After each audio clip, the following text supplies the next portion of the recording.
ជំរាបសួរបងប្អូនទាំងអស់គ្នាដែលបានទស្សនាវីដេអូនេះទាំងអស់គ្នានេះថ្ងៃនេះនាំពូនឌៀមកដាក់លូបទៀតហើយបងប្អូនដាក់ប្រើ100យើងនេះ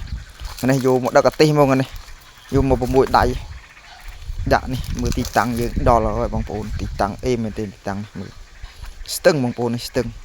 តែទឹកមិនសូវជ្រៅទឹកប្រហែល2ម៉ែត្រយើងដាក់មកដុំកផ្លោកនេះបងប្អូន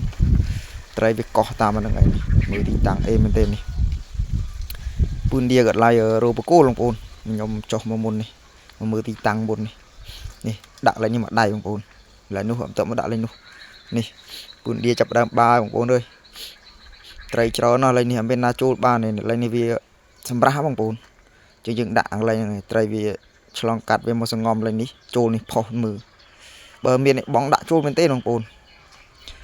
ជាបងប្អូនម្ដងទៀតដាក់អាហ្នឹងបើស្អីយើងបាដបងអត់ត្រូវទេបងប្អូនតែ2 3ថ្ងៃបានវាឈប់ខ្លាច់ប្រឡងមិនត្រូវដឹងមិនទេបងប្អូនដាក់ថ្ងៃដបង2ថ្ងៃដបងអត់ត្រូវទេទើបតែ2 3ថ្ងៃឡើងនឹងចាប់ដើមត្រូវត្រីដូចវាចេះមិនទេបងប្អូនដូចវាដឹងថាយើងបាទៅវាហ៊ានអញ្ចឹងបងប្អូនប្រឡងថ្មី